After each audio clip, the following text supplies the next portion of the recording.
My son's wife took my villa and handed it to her father while I was in the hospital fighting pneumonia. The moment I saw their bags in there was the moment I planned a payback only one of us could survive. It was a Tuesday. I remember because the hospital cafeteria always served meatloaf on Tuesdays. I'd been in that bed for 11 days.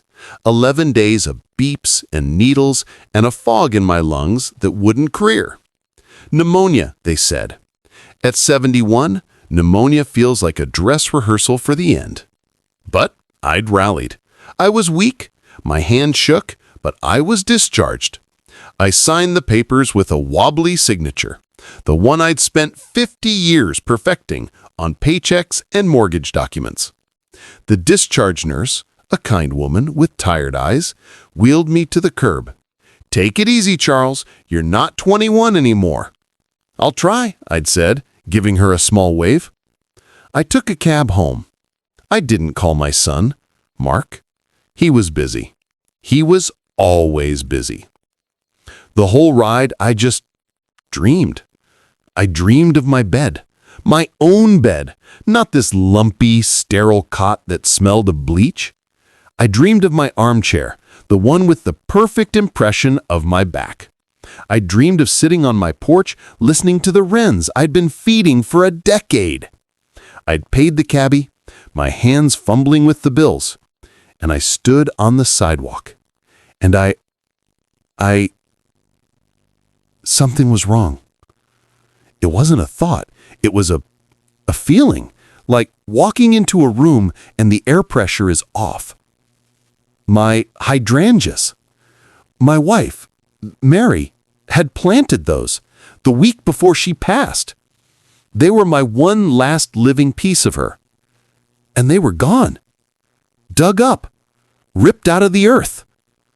In their place were ornamental grasses, the kind rich people used to look low maintenance. Soulless. My stomach went cold. I looked at my house, my villa, the one I'd poured my life into. Double shifts at the plant, holidays, cold winters, all of it just to pay off that piece of land. The shutters, they were a different color, a grayish, a bland, sterile grayish. My shutters had been forest green. And there was a car in my driveway, a black Mercedes, not Mark's. My heart started a low, heavy pounding. I walked up my own path. The old, familiar concrete felt alien under my feet. I used my key. It slid into the lock and stopped. It didn't go in. I jiggled it. I pushed. Nothing. The lock was new. My breath caught. This was a mistake. A horrible, confusing mistake. I rang the bell. My bell. I waited. I heard footsteps. Too quick. The door swung open. A man I didn't know stood in my doorway. He was in his 50s, wearing a silk shirt. He looked annoyed, like I was an ant on his countertop. "Can I help you?" he asked. Behind me, I could see my living room. My furniture was gone. My wife's old armchair. The coffee table I'd built with my own 2 hands. Gone. Replaced by white leather couches. Sterile. Cold. Like a magazine I'd never read. "Who are you?" I said. My voice was a rasp. "I'm Marcus," he said, "Sarah's father. And you are?" "Sarah, my daughter-in-law." The name hit me. "I'm Charles," I said, trying to stand straighter. "This is my house." Marcus actually chuckled, a dry, humorless sound that rattled in the empty, grayish doorway. "Not anymore, old man," he said. "This is my house now. Sarah."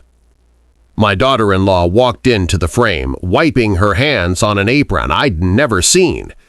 She smiled when she saw me, a bright, plastic, terrible smile.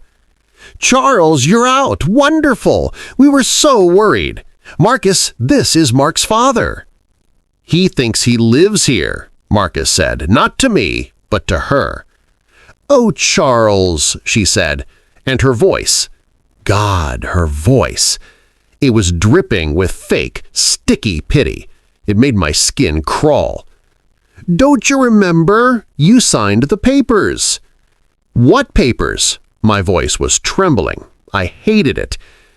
"In the hospital. You were so worried about the upkeep, the burden.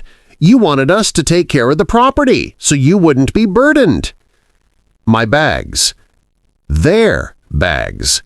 I'd seen their bags by the door, not mine. The fog in my head wasn't from the pneumonia. It was from the drugs, from the weakness.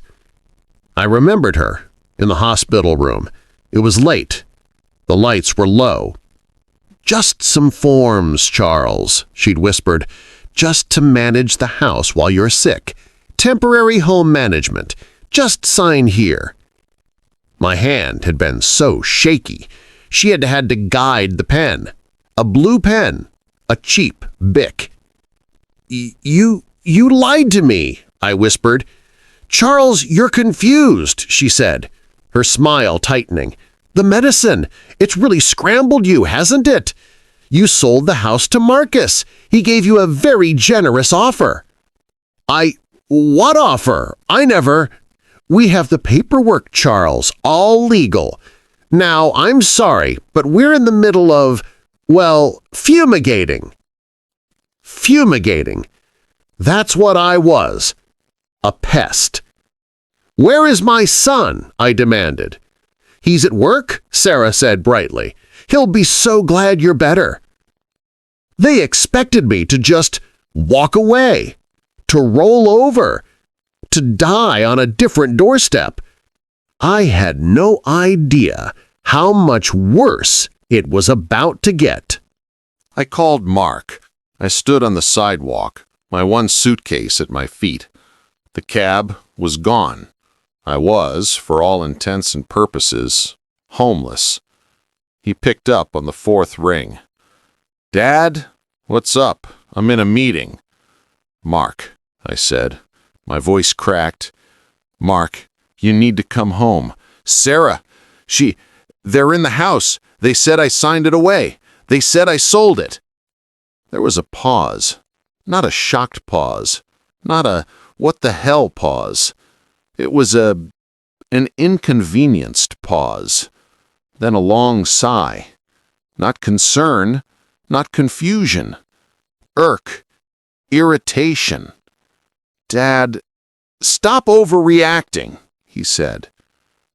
The words, I felt them, like a physical blow, like he'd reached through the phone and slapped me. "What?" "Stop overreacting. Sarah told me you were worried about the upkeep. You signed a temporary management form. Marcus is just sprucing the place up, to increase its value." "Mark, he's in the house. My furniture is gone. They changed the locks. He said he owns it." "For insurance purposes, Dad. God, you're getting worked up over nothing. Look, I've got to go. Go to a hotel. We'll sort it out this weekend. Send me the bill." He hung up. He didn't just hang up. He dismissed me. His father. The man who raised him. The man who sat through every terrible Little League game. The man who taught him to shave. Dismissed. I wanted to grab him by the shirt and shake him awake. I wanted to scream, "You are no son of mine. You let a snake into my home and called it family. If pneumonia didn't kill me, this betrayal did. You murdered me without laying a hand on me." But I didn't. I just stood there. I saw a police car cruising by and I flagged it down. This was a mistake. A huge, humiliating mistake. The officer was young. He listened. He had that I'm listening to a confused old man face. "He stole my house," I said. My voice sounded thin. "Sir, let's just see. Let's talk to them." He knocked on the door. Marcus opened it. All smiles. Calm. He looked relieved to see the officer. "Officer, is there a problem?" "Sir, this man says this is his house." Marcus sighed. That same performative sigh my son had used. This is my father-in-law, Charles. He's been very ill. Pneumonia. He's confused. He sold me the house. We have all the paperwork. My attorney handled it." "He's lying," I said. They tricked me." I saw a curtain twitch 3 doors down. Mrs. Gables peering through her blinds. The shame. It was hot. It was suffocating. "Sir," the officer said to me, his voice firming up, "calm down." Marcus produced a folder, a leather-bound, expensive folder. He handed it to the officer. A deed, a sales agreement, and my signature. That wobbly, shaky, dying signature. The officer looked at the deed. He looked at me. His face was different now. He wasn't looking at a victim. He was looking at a problem. "Sir," he said, handing the folder back to Marcus, "this is a signed, notarized document. This is a civil matter. You need to leave the property. If you stay, he can have you arrested for trespassing." "Trespassing?" I whispered. "Trespassing on my own? It's not your property, sir. Not according to this. You need to hire a lawyer." "I understand," I said. My body felt hollow. I picked up my suitcase. I started walking. I didn't know where I was going. I could feel them watching me. Marcus, the cop, Mrs. Gables. I walked to the bus stop, the one I used to take to the plant 30 years ago. I rode the bus. I saw families. I saw people coming home from work. I got off at the overpass. I walked to the cheapest, cleanest-looking motel I could find. The Econoway. $62 a night. The room smelled like bleach and stale cigarettes. The neon sign outside the window flickered. Red. Off. Red. Off. I sat on the stiff comforter. I checked my bank account on my phone. After the hospital copays, I had $1,843. The villa was worth almost $1 million. I was 71. I was sick. I was broke. And they had the law on their side. I looked at the ceiling. This was the I can't win moment. The gap was too big. I was David, and Goliath had a team of lawyers and my own son in his pocket. I almost gave up. I really did. I sat in that red, flickering room for I don't know how long. Hours. I thought, I'll just find a small room, live on my Social Security, die. It'll be over. But then I thought about the hydrangeas, my wife Mary. I thought about her hands in the dirt. I thought about her laugh when I told her they'd never grow in that spot. "You just watch me, Charles," she'd said. And they did. They grew. Sarah didn't just dig up some bushes. She dug up my wife's memory. And for that, I would not go quietly. I took every dollar I had left, all $1,800. Even the emergency money I'd saved for burial costs. I wasn't going to need a burial. I was going to need a bulldog. I'm getting ahead of myself. You need to understand how we got here. Mark was a good kid. A bit soft, but good. Mary's death, it hit him hard. It hit us both hard. I threw myself into work. He drifted. When he met Sarah, it was like a light turned on. She was shiny, ambitious. She worked at a high-end real estate firm. She came from money. Her father, Marcus, was a developer. He bought old neighborhoods and put up glass boxes. I never liked him. He talked about assets and legacy, but he meant his legacy. I remember at their wedding, a small, expensive affair I couldn't really afford to chip in for. Marcus gave the toast. "To my new son, Mark," he said, raising his glass. "Welcome to the family." And the way he said family, it didn't sound like love. It sounded like corporation, like he just closed a deal. He'd look at my villa, the one I'd built from a shell, and say things like, "Good bones, Charles, but your real value is in the land. You're sitting on a gold mine." I thought he was just a blowhard. I didn't realize he was shopping. Sarah was the same. She'd be so interested. "Charles, you're so smart, paying this place off all by yourself. Charles, you should really put this in a trust for Mark to protect it." I remember one dinner, just a Sunday dinner. She'd been staring at my fireplace.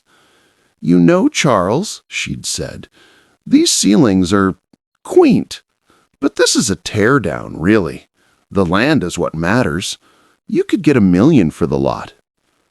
I'd laughed. I thought it was a joke. "I'll be a teardown before my house is, dear," I'd said. She hadn't laughed back. She'd just smiled. That plastic, appraising smile. Looking back, my God, it was research. She was casing the joint. The final piece, the pneumonia. That wasn't an accident. Not the pneumonia itself, but the timing. Looking back, I remembered. The week before I got sick, Sarah had been so helpful, bringing me food. "You look tired, Charles. You're run down. Let me make you a nice stew." A stew. It tasted strange, a little bitter, metallic. It's a new recipe, full of vitamins. I got sick a day later. A fever that wouldn't break. A cough that felt like ground glass. I'm not saying she poisoned me. I'm just saying I remember feeling woozy after that stew. I'm just saying the timing was convenient. While I was fighting for my life, she wasn't by my bedside. She was at a lawyer's office. She and her father had engineered it all. They'd counted on me being too weak, too old, or too dead to fight back. They hadn't counted on the hydrangeas. So, back to the motel room. I wasn't just going to find a lawyer from a bus stop ad. I needed someone specific. I went to the public library. I'm not great with computers, but I learned. I typed lawyer, elder fraud. Hundreds of names, big, shiny firms. I called 3 of them. "Our retainer is $10,000, the first one said. "We require a $15,000 deposit, said the second. I hung up. I was desperate. I typed, lawyer who hates real estate developers. And a name popped up. A little blog. A news clipping. Ben Carter, the developer's nightmare. His office was not fancy. It was on the 3rd floor of a walk-up, above a dry cleaner. It smelled like old paper and coffee. Carter was in his 60s. He wore a rumpled suit. He looked as tired as I felt. But his eyes were sharp. I told him the story, all of it. The pneumonia, the fog, The blue pen, the hydrangeas, my son's words. Stop overreacting. He just listened. He didn't take notes. He just watched me. When I was done, I pushed the envelope with the rest of my money across the desk. It's $1,400. It's all I have. It was for my burial. Carter looked at the envelope. He looked at me. He pushed it back. "Keep your burial money, Charles," he said, his voice a gravelly rasp. "I hate these people. I loathe them. I'll take your case on contingency." Contingency? I get 40% of whatever we win, and we are going to win. How? I asked. It's my word against theirs. They have a signed deed.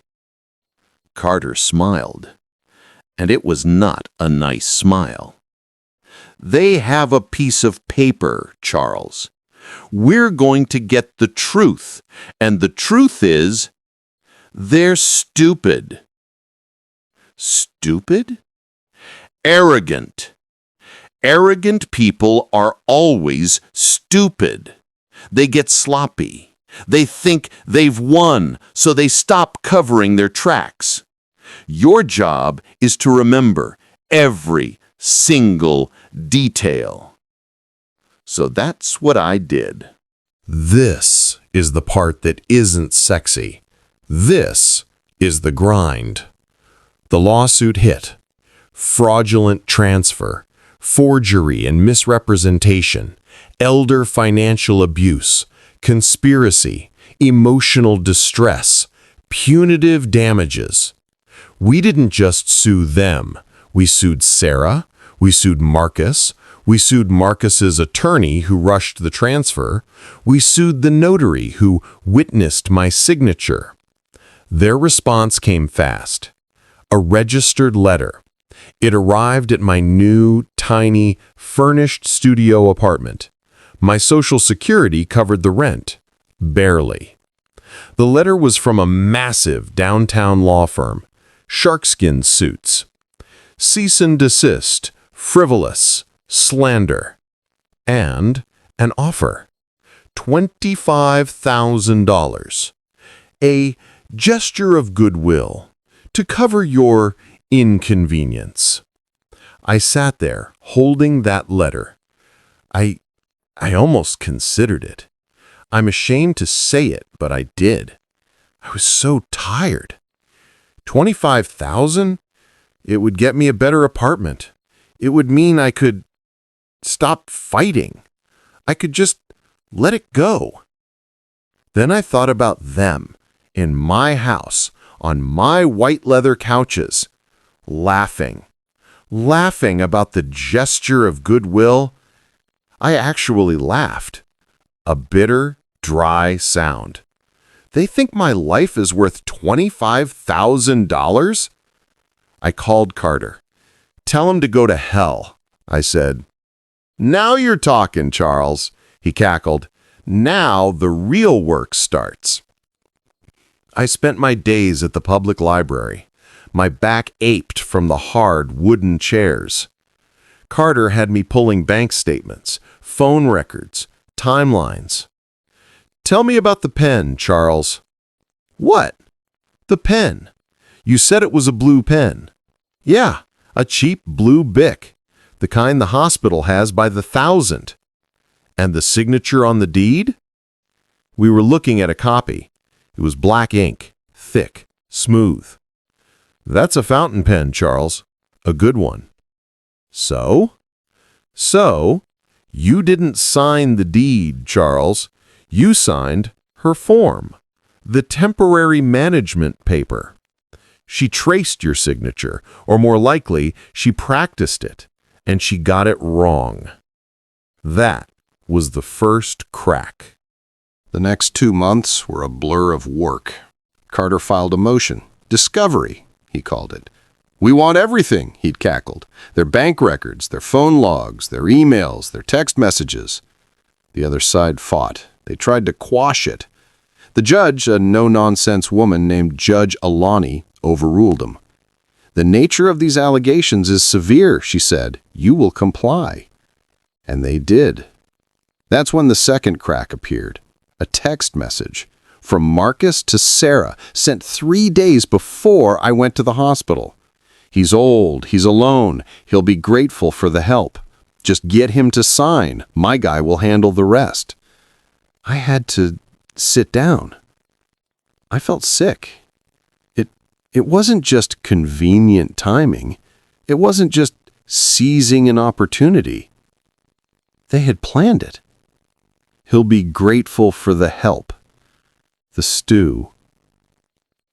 "Carter," I said on the phone, my voice thick, I think she made me sick." "I know, Charles," he said, his voice quiet, "but we can't prove that. We don't need to. This text, this is the conspiracy. This is what we needed." But they escalated. Arrogant people, they can't help themselves. I was looking at a real estate site, just dreaming of a small place. And I saw it. My villa. My home. It was for sale. Listed for $1.2 million. Newly renovated, the description said. Modern, clean lines. A perfect canvas. They weren't even living there. They were flipping it. They were flipping my life. I called Carter. I was incoherent. "Good," he'd said, his voice calm. "Good. They're selling my house. And we're going to stop them. This gives me the ammo I need for an emergency injunction. They just proved they're not acting in good faith. They just proved they're stupid." But there was a setback, a big one. We'd been trying to find the nurse, the one who was on duty that night.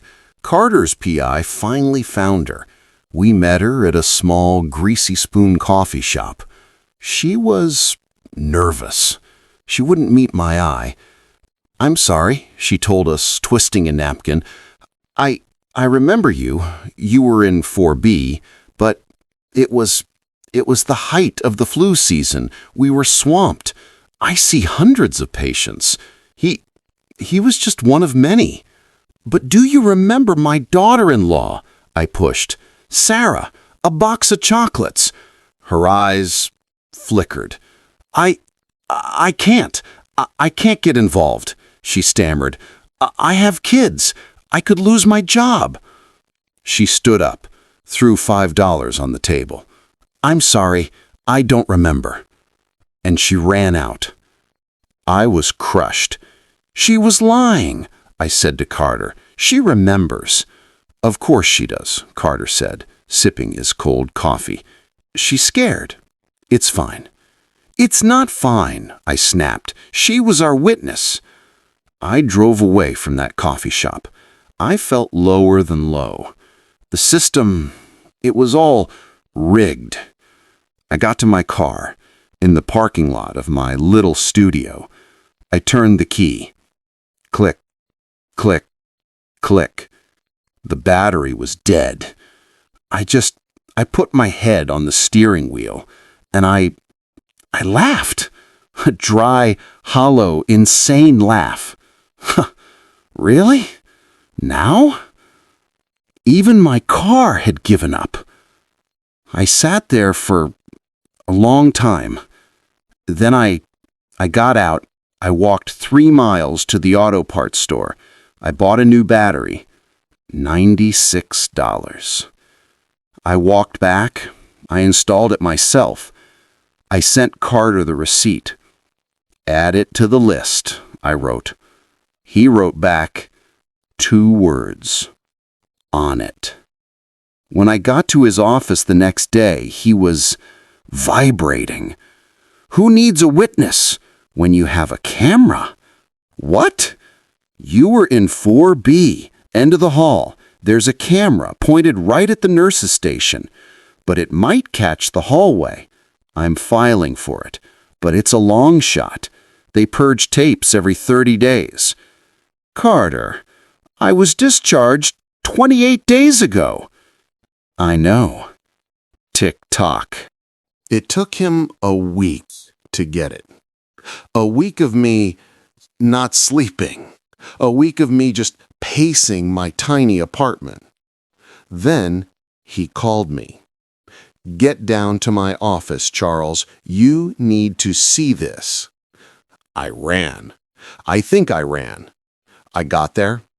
I was out of breath. He didn't say hello. He just pointed at a shitty, flickering monitor. "Watch," he said. He played the video. It was grainy, time-stamped 11:03 p.m., the night before I signed. There's the nurse's station, and there's Sarah. And Marcus. He never visited me, not once. They're talking to the nurse, the one we met, laughing. Sarah hands her a box. "Chocolates," Carter said. "A distraction." Then you see Sarah. She looks at the camera, right at it, a little smirk. And then she walks into my room. She's holding a folder. She's in there for 4 minutes. She comes out. The folder looks flatter. "That," Carter said, pausing the video, "is the temporary home management form, the one you signed with the blue pen." I couldn't speak. I just stared. He fast-forwarded. 2 hours later, 1:15 a.m. The halls are empty. Sarah comes back, alone. She goes into my room. I was asleep. I was drugged. She was in my room, standing over me. She's in there for 30 seconds. She comes out. She's holding the blue pen form. She walks away. And that, Carter said, is when she swapped the real document for the one she'd already forged with her father's fountain pen. She came back. They're sloppy, Charles, arrogant and sloppy. I watched it again. That was the moment. The cold, hard certainty. This wasn't about confusion. This was evil. It was planned. The hearing was scheduled for Thursday. I was ready. The hearing wasn't a trial. It was for a summary judgment. Carter had filed a motion saying the evidence was so overwhelming we didn't need a trial. The room was beige. That's all I remember. Beige walls, beige carpet. I was in my one good suit. It was big on me. I'd lost 20 pounds. Carter was next to me, case files stacked high. On the other side, Marcus, Sarah, and 2 shark-skin suit lawyers. My son, Mark, was in the back row. He was looking at his phone. He wouldn't look at me. Marcus's lawyer went first. He was smooth. "Your Honor, this is a simple case of regret. Plaintiff sold a home.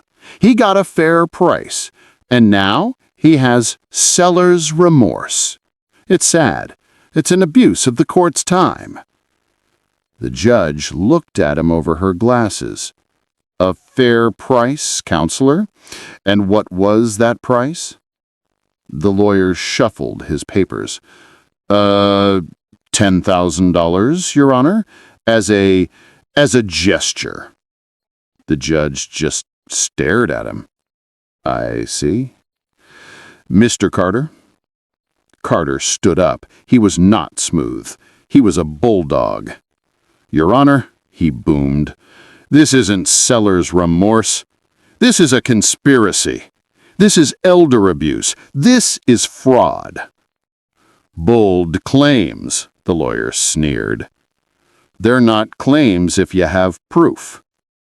And he started. Short, simple sentences. "Exhibit A, the deed, signed in black fountain pen ink." Exhibit B, the hospital's standard of care document, proving all hospital pens are blue. Exhibit C, the temporary management form. He held it up. This is the form my client remembers signing, in a blue pen. Notice the signature? It's wobbly. It's weak. He then held up the deed. And this is the signature on the deed. It's strong. It's smooth. It's a decent forgery, but a forgery nonetheless. The sharkskin lawyer jumped up. Objection! Counsel is— Sit down, the judge said. I'm interested. Exhibit D, Carter continued, the text message from Marcus to Sarah. Just get him to sign. I heard a gasp from the back row. Mark, he was finally looking up. I saw Sarah grab her father's arm. Marcus, he was white. And finally, Carter said, for the arrogant and sloppy file, Exhibit E, the hospital security footage. He'd set up a TV. He pressed play. The beige room was silent. We all watched. We saw the chocolates. We saw Sarah go in at 11:03 p.m. We saw her come out. Then we saw her come back at 1:15 a.m. alone. When the video stopped, you could hear a pin drop. I looked at Sarah. Her face was crumbling. The plastic smile was gone. She was looking at her father. And Marcus was staring at the floor. The sharkskin lawyer was opening and closing his mouth. No sound came out. The judge took off her glasses. She polished them. She looked at Marcus's lawyer. "Counselor," she said, and her voice was ice. "I have a very, very serious problem." She looked at us. "This court is looking at multiple felonies: forgery, conspiracy, elder financial abuse." She looked back at them. "I am granting Mr. Carter's motion for summary judgment. The transfer is void. The villa and all its content are restored to Mr. Charles, effective immediately." The lawyer started to speak. "I'm not done," she snapped. "I am also granting punitive damages for the fraud, for the conspiracy, and for the sheer unmitigated gall of this theft." She looked at her papers. "In the amount of $750,000. Gobble. Bang!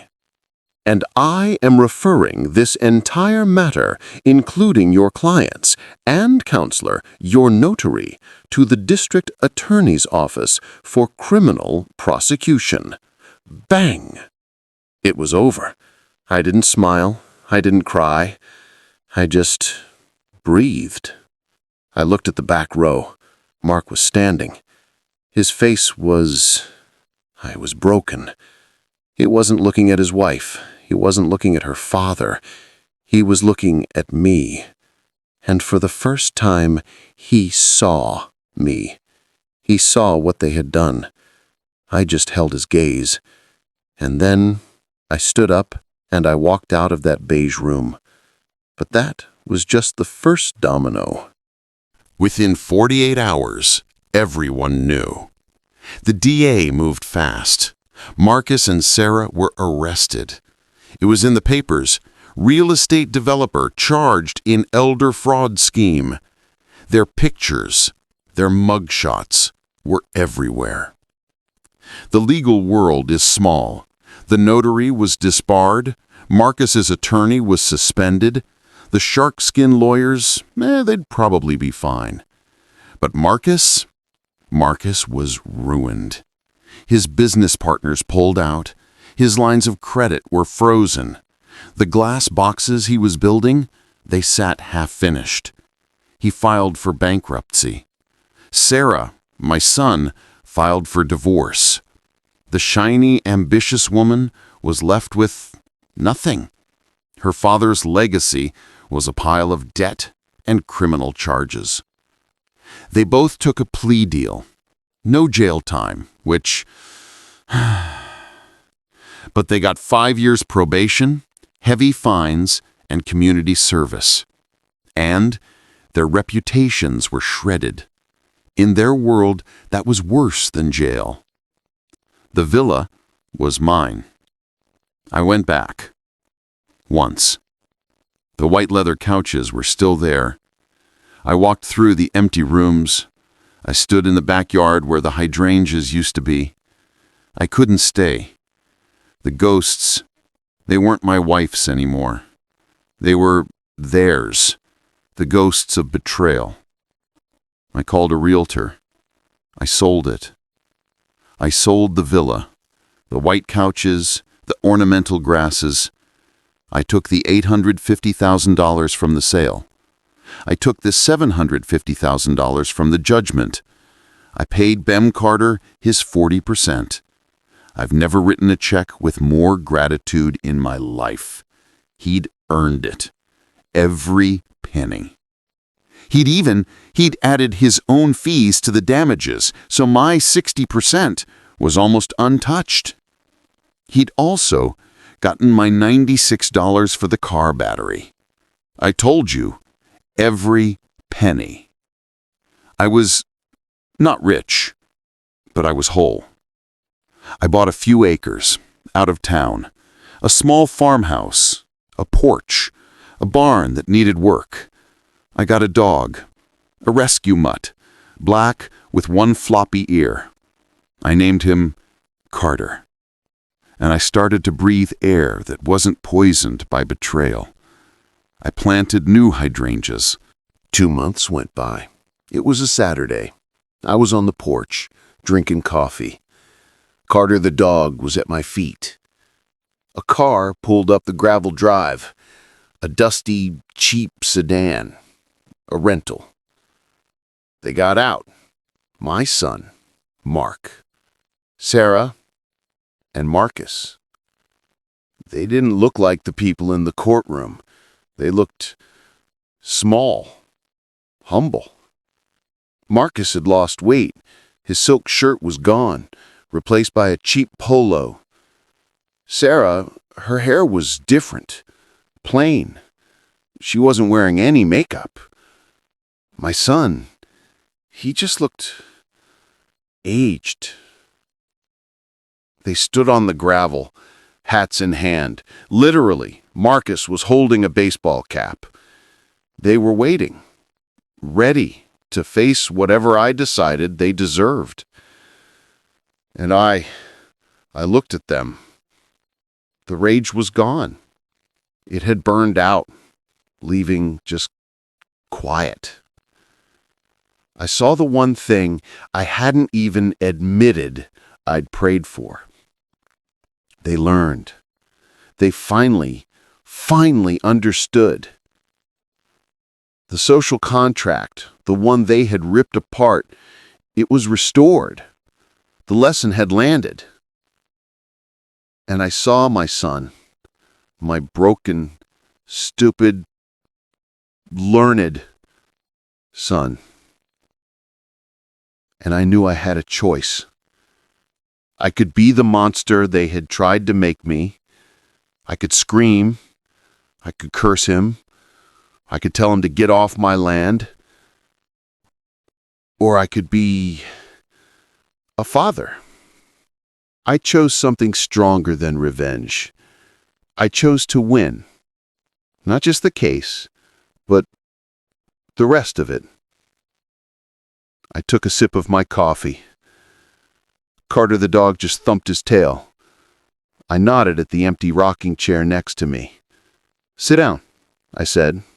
My voice was just normal. "Let's talk. It's not too late to teach your kids what's right." That was my victory. That was justice. without losing my soul. A dream ending, built on real-world consequences. My son, he sat down. He cried. We talked. It was fixed. It would never be fixed. But it was a start. I'm 72 now. I'm fixing up the barn. I'm not just a man who had his villa stolen. I'm a man who got it back. I'm a man who stood back up. It was hard. God, it was hard. But it was worth it. I sit on my porch. I watch the new hydrangeas grow. And I know, for the first time in a long time, I've earned my peace. If you enjoyed this story, please like this video, subscribe to the channel, and share your thoughts in the comments below.